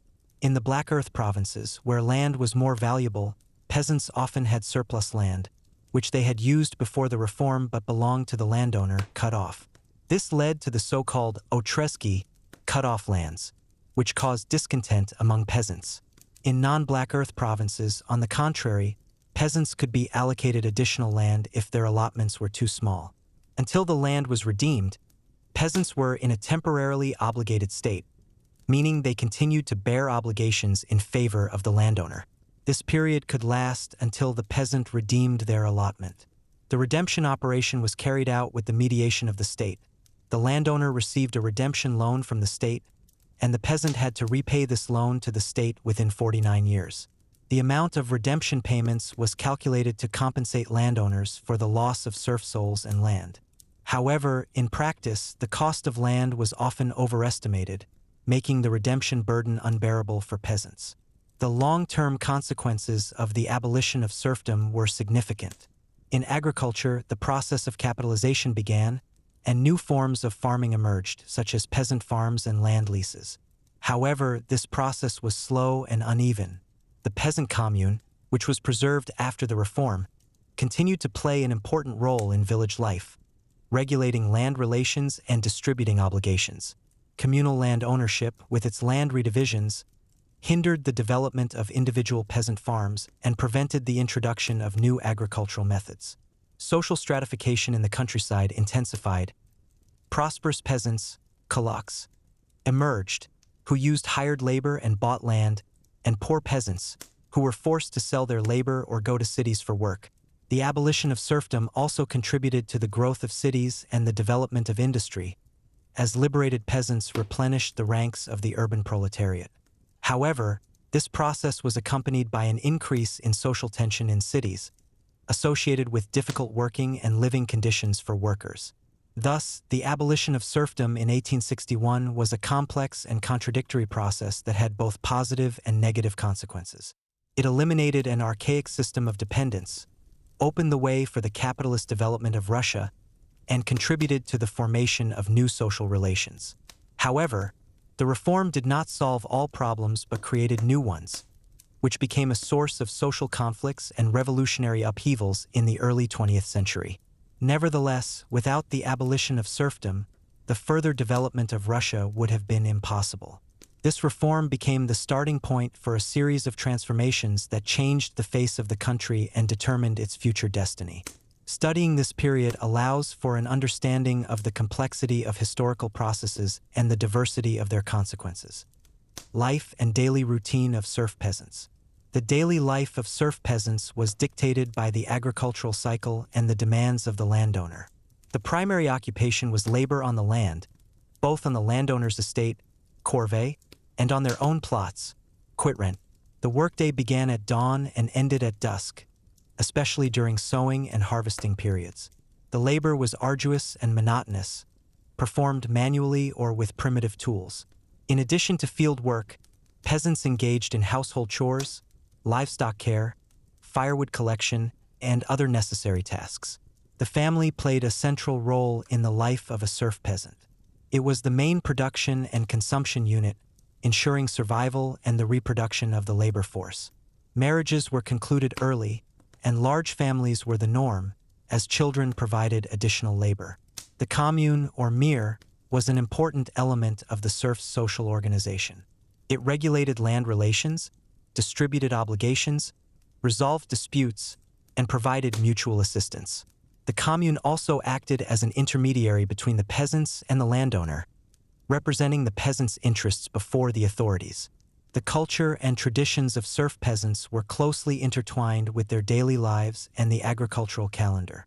Folklore, including songs, fairy tales, proverbs, and sayings, was passed down through generations and reflected the worldview, values, and aspirations of the peasants. Many songs were associated with labor, rituals, and holidays.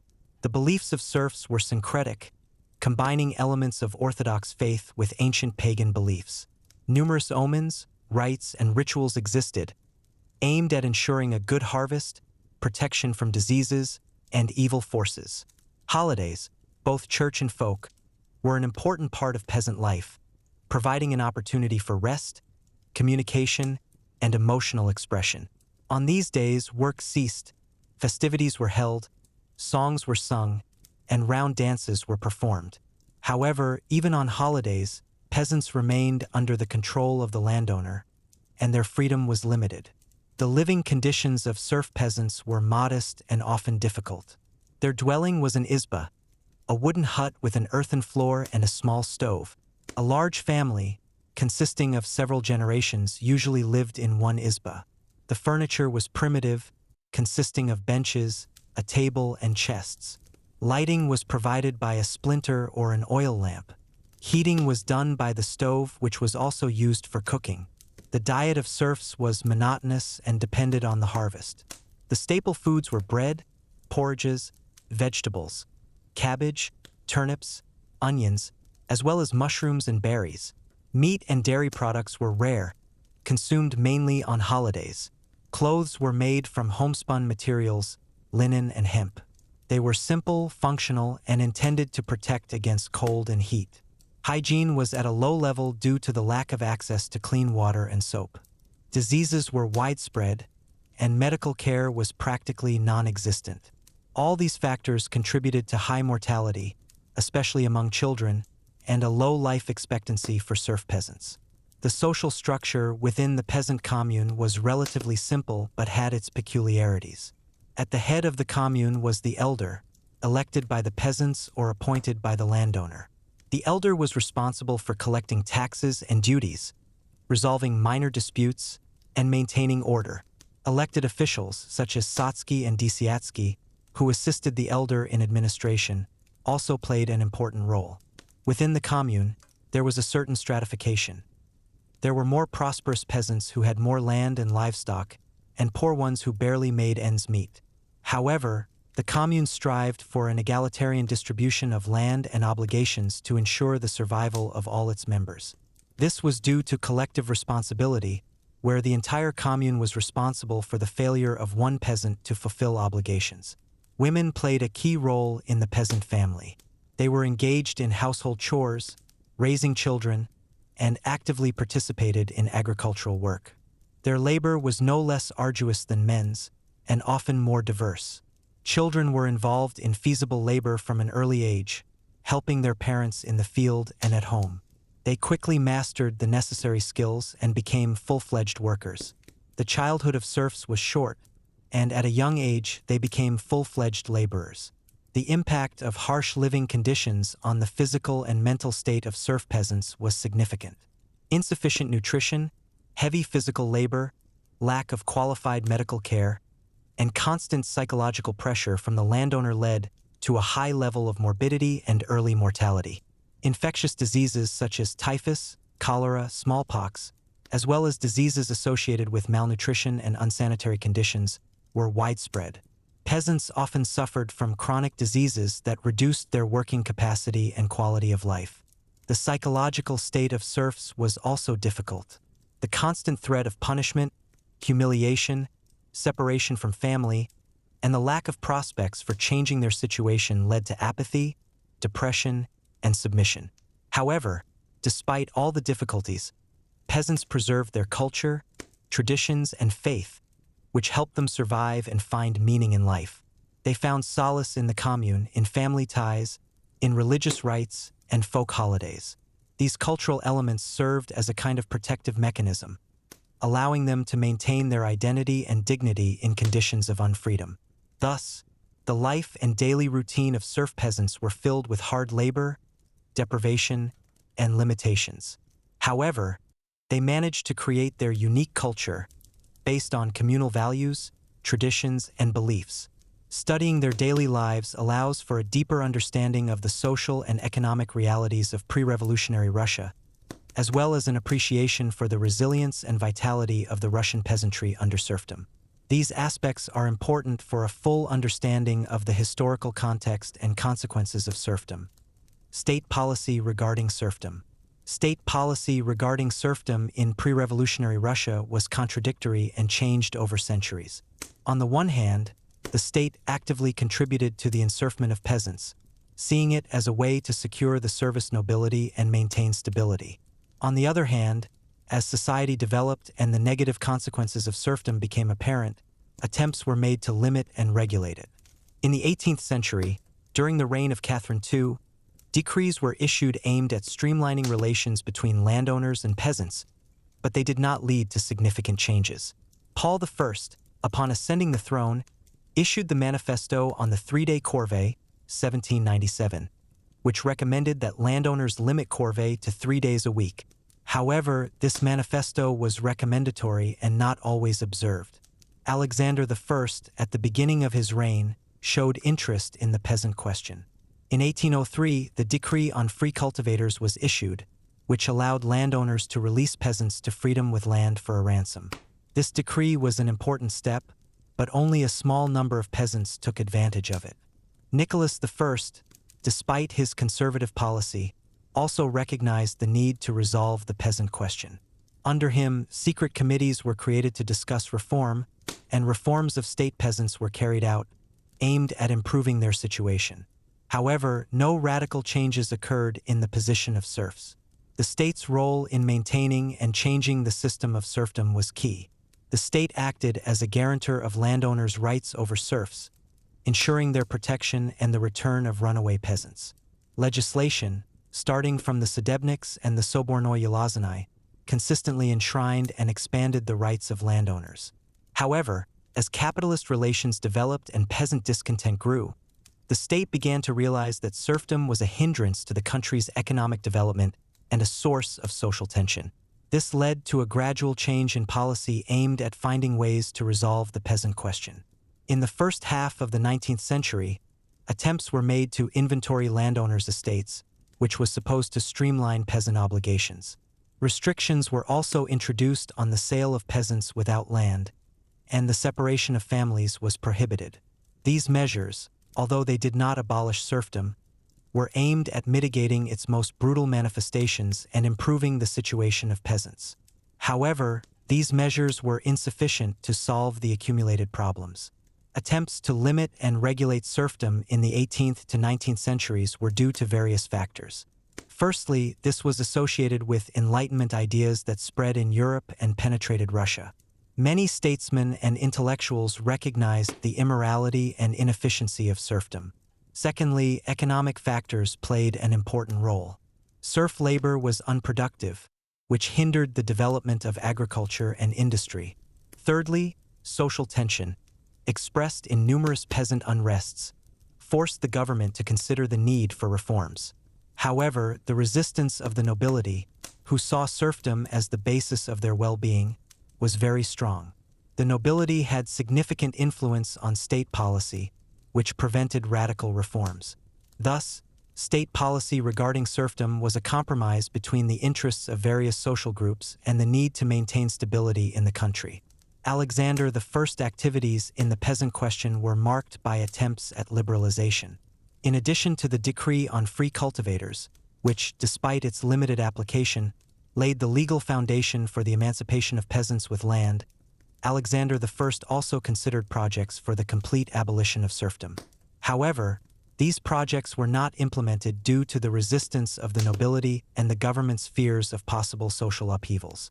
Nevertheless, the decree on free cultivators became an important precedent, showing the possibility of emancipating peasants not only without land, but also with an allotment. This was a fundamentally new approach, which later formed the basis of the 1861 reform. Also, under Alexander I, steps were taken to improve the situation of state peasants, who were in a better position than landlord peasants, but were also tied to the land and bore obligations to the state.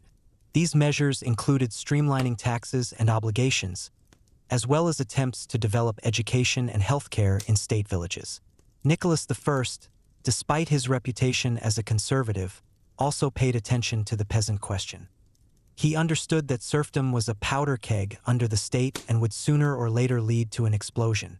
Under him, several secret committees were created to discuss ways to resolve the peasant question. These committees developed a number of projects aimed at limiting serfdom, but none of them were fully implemented.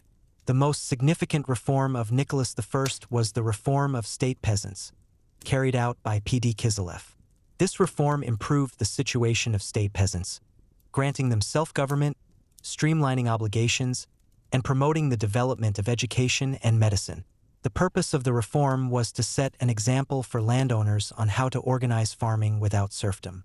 However, landlord peasants, who constituted the majority, remained in their former position.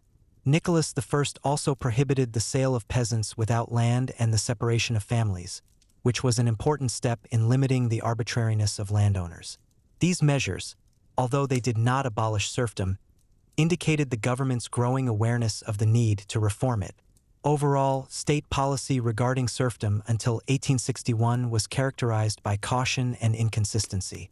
The government recognized the need for reforms, but was afraid to take radical steps due to fears of resistance from the nobility and possible social upheavals. Serfdom was deeply rooted in the economic and social structure of Russia, and its abolition required not only political will but also careful preparation. Nevertheless, every attempt to limit and regulate serfdom, even if it did not lead to immediate results, contributed to the formation of public opinion and created prerequisites for future reform. These steps, although half-hearted, demonstrated the evolution of views on serfdom and the gradual approach to its abolition. Thus, state policy, despite its contradictions, played an important role in preparing society for the great transformations of 1861. Other forms of slavery and dependence in pre-revolutionary Russia. In addition to serfdom, other forms of slavery and dependence existed in pre-revolutionary Russia, which, although not as widespread as serfdom, nevertheless affected significant segments of the population. One such form was kolobstvo, bondage, which, despite its antiquity, continued to exist even after the abolition of serfdom in 1861. Kolobs, unlike serfs, were not tied to the land and were the personal property of the master. Their status could be acquired through various means, including capture in war, self-sale due to debt or poverty, or birth to a kolob mother. The legal and social position of kolobs varied over time, but generally, they had no rights and could be bought, sold, or inherited. They performed various tasks, from agricultural labor to domestic service and military duties. The evolution of kolobstvo is intertwined with the development of the Russian state and its legal system, reflecting the changing needs of the ruling class and the broader economic landscape. Kabala, indentured servitude, and debt bondage represented another form of unfreedom. Kabala was a contract by which a person undertook to work for a creditor until the debt was repaid. Often, the terms of such contracts were extremely unfavorable to the debtor, and the debt could grow faster than it could be worked off, leading to lifelong or even hereditary dependence. Debt bondage was especially common among the poor, who, lacking means of subsistence, were forced to borrow from moneylenders or more prosperous peasants. The inability to repay the debt led to the loss of personal freedom and transformation into a Kabala kolob. Legislation attempted to regulate Kabala relations, but in practice, abuses were widespread. This form of dependence was particularly characteristic of cities and industrial centers, where a market for hired labor was forming, but effective mechanisms for protecting workers' rights were absent. Slavery on the outskirts of the empire had its own peculiarities, due to local traditions and cultural differences. In the Caucasus and Central Asia, annexed to the Russian Empire in the 19th century, traditional forms of slavery existed that differed from Russian serfdom. Here, slavery was associated with military conflicts, captivity, and debt bondage. Slaves were used in agriculture, as domestic servants, and in craft production. The Russian administration, when annexing these territories, faced the problem of the existence of slavery. In some cases, attempts were made to abolish it, but these measures often met with resistance from the local population and elites, for whom slavery was part of their traditional way of life. Therefore, the process of eliminating slavery on the outskirts of the empire was long and complex, often formal in nature, and in fact, slave relations could persist in a hidden form for a long time. The peculiarities of slavery on the outskirts of the empire also lay in its ethnic and religious aspect, which distinguished it from serfdom in central Russia. The disappearance of kolobstvo after the abolition of serfdom was a gradual process. Although the Manifesto of 1861 did not directly concern kolobs, many of them, especially household serfs, gained personal freedom. However, they did not receive land, which put them in an extremely difficult economic situation. Many former household serfs continued to work for their former masters for minimal pay or for food and shelter, as they had no other means of subsistence. This created a situation where formerly free people actually remained in a dependent position. The state took some measures to alleviate their situation, for example, by granting them the right to resettle or to receive small land allotments. However, these measures were insufficient to solve the problem. The complete disappearance of kolobstvo as a social phenomenon occurred only by the beginning of the 20th century, when the development of capitalist relations and the growth of industry created new employment opportunities and provided wider opportunities for social mobility. Nevertheless, the historical memory of kolobstvo and its consequences remained part of the collective consciousness. The mechanisms of Kabala, indentured servitude, and debt bondage were diverse. Often, it began with a small loan that a person took to meet urgent needs, for example, to buy grain in a lean year or to pay taxes. The interest rates on such loans were very high, and the debt grew rapidly. If the debtor could not repay the debt on time, they were forced to work it off, becoming a Kabala slave. The terms of working off the debt were often exploitative. The labor was hard, and the payment was minimal, which did not allow the debt to be repaid. In some cases, Debtors could be sold to other individuals, which further exacerbated their situation. Debt bondage was especially widespread in cities, where a market for hired labor was forming. Workers, lacking means of subsistence, often fell into bondage to factory owners or merchants who provided them with loans for work. This created a system where workers were tied to a specific enterprise and could not freely change their place of work. Legislation tried to combat Kabbalah, but in practice, these measures were ineffective due to corruption and the lack of effective control mechanisms. The peculiarities of slavery on the outskirts of the empire were due to their historical development and cultural traditions. In the Caucasus, for example, slavery was closely linked to military raids and captivity. Prisoners captured during hostilities became slaves and were used in various fields. In Central Asia, slavery was also widespread and had its own characteristics related to Islamic traditions and local customs. Slaves could be bought in markets, inherited, or received as gifts. The Russian administration, upon arriving in these territories, faced the problem of the existence of slavery. In some cases, decrees were issued to abolish slavery, but their implementation was difficult due to the resistance of the local population and the lack of effective control mechanisms. Often, slavery persisted in a hidden form, and former slaves continued to be in a dependent position. Thus, the elimination of slavery on the outskirts of the empire was a long and complex process that required not only legislative measures, but also profound social and economic transformations. These forms of dependence, although different from serfdom, were nevertheless a manifestation of unfreedom and exploitation of man by man. Relations between landowners and serfs. The relations between landowners and serf peasants in pre-revolutionary Russia were asymmetrical and determined by the legal status of serfdom. The landowner possessed extensive rights over their peasants, who were effectively their property. These rights included the right to labor, corvée, the right to receive quit rent, in kind or money, and the right to sell, gift, mortgage, and exchange peasants. The landowner also had the right to judge their peasants for minor offenses, inflict corporal punishment, exile them to Siberia, or conscript them into the army. They controlled the serfs' marriages, their movement, and even their choice of occupation.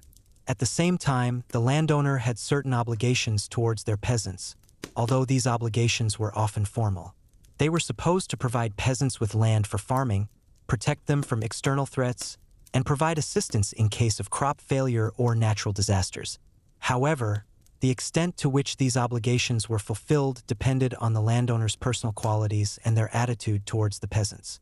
Some landowners cared for their peasants, built schools and hospitals, while others showed cruelty and indifference. Forms of exploitation and abuse of power by landowners were diverse. In addition to obligatory duties, corvée and quit rent, landowners could demand additional work from peasants, such as building manor houses, roads, and bridges. They could increase the size of quit rent or corvée, disregarding the peasants' capabilities.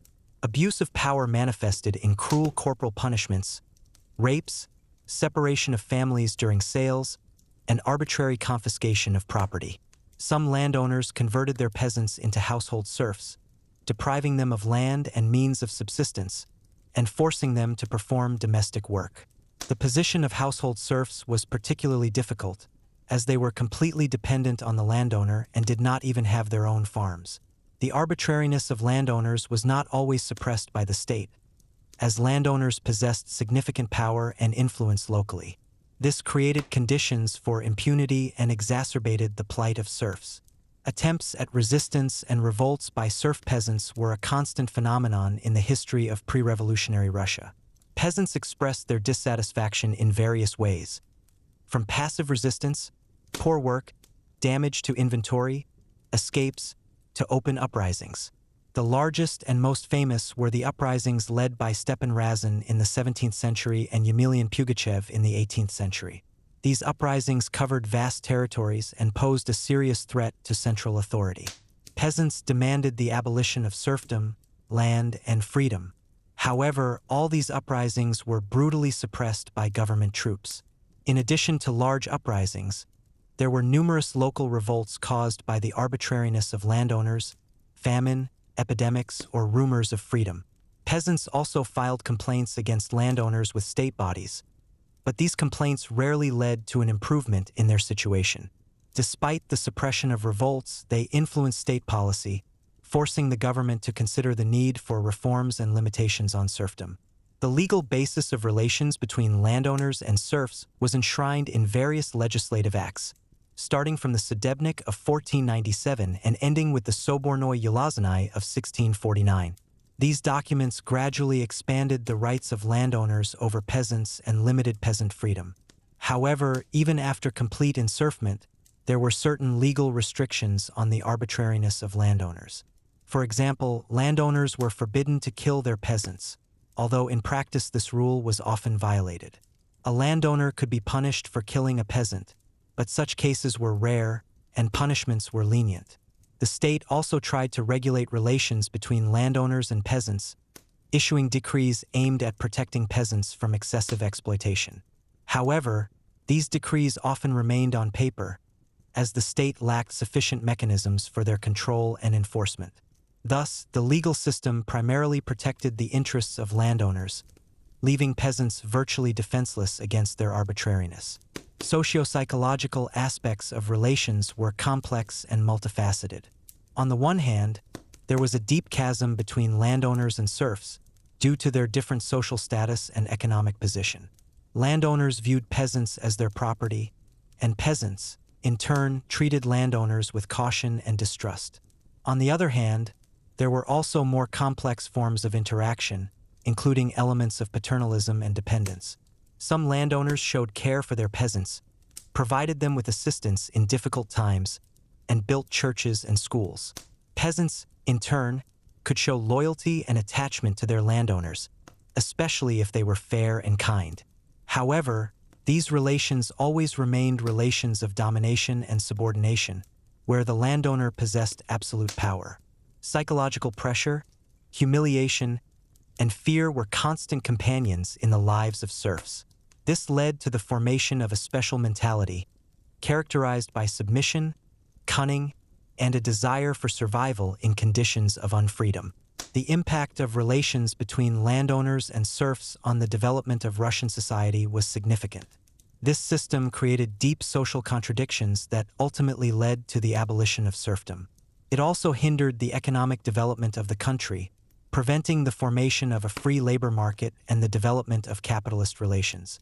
Cultural development also suffered from serfdom, as peasants were deprived of the opportunity to receive education and develop their talents. However, despite all the negative consequences, serfdom left a deep mark on the history of Russia, shaping its social structure, economy, and culture. Studying these relations allows for an understanding of the origins of many problems that Russia faces to this day, as well as an assessment of the scale and complexity of the peasant emancipation process. The legacy of slavery and serfdom in modern Russia. The legacy of slavery and serfdom in pre-revolutionary Russia influences the mentality and social relations in modern Russia. The long existence of a system of unfreedom, in which a significant part of the population was in a subordinate position, formed certain characteristics in public consciousness. These include paternalism, that is, the expectation of care and guidance from the authorities, as well as a low level of legal culture and civic engagement. The habit of submission and the lack of experience in independent decision-making, characteristic of serfs, could be passed down from generation to generation, influencing the formation of social norms and values. A certain hierarchy is also observed in social relations, where status and power play a significant role. These aspects are not a direct consequence of serfdom, but the historical experience of dependence could have contributed to their entrenchment. Discussions about serfdom in historiography and public consciousness continue to this day. There are various points of view on the role and significance of serfdom in Russian history. Some researchers emphasize its negative impact on the country's economic and social development, considering it a hindrance to progress. Others focus on its stabilizing role during certain periods, as well as on the peculiarities of its formation, distinguishing it from classical slavery.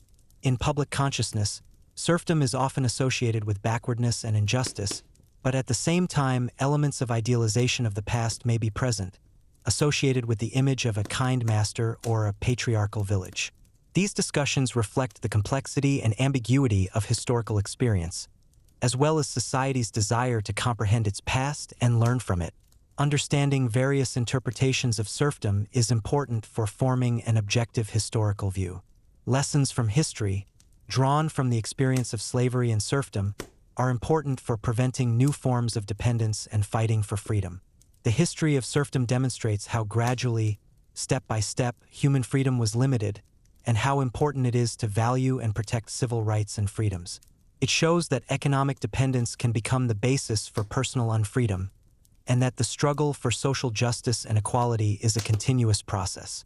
The experience of abolishing serfdom also emphasizes the complexity and multifaceted nature of social transformations, as well as the need to consider the interests of all segments of society.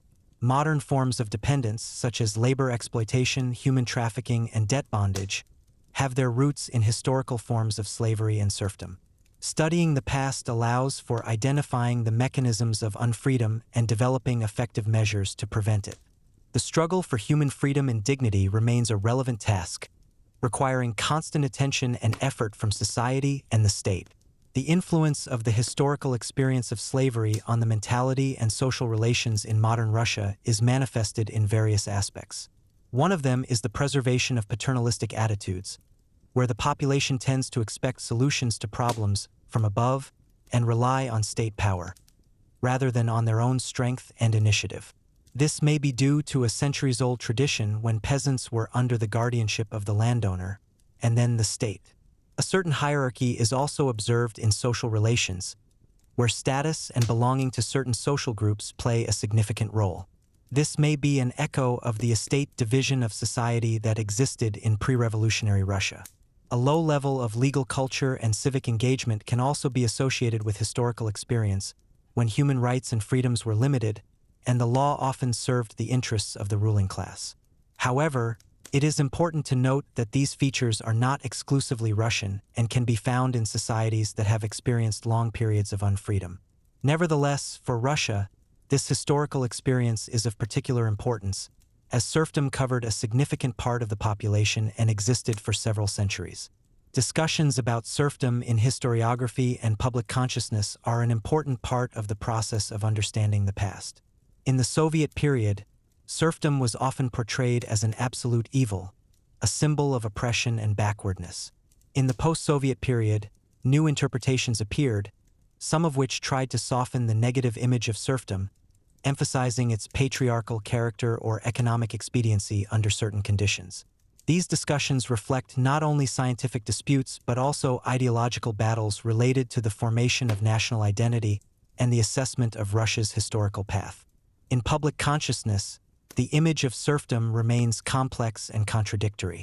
On the one hand, it is a symbol of unfreedom and oppression. On the other, it is part of national history that needs to be accepted and understood. Understanding these discussions allows for a deeper insight into the essence of the problem and avoids simplistic assessments. It is also important to consider that the historical memory of serfdom influences the modern perception of social justice, equality, and freedom.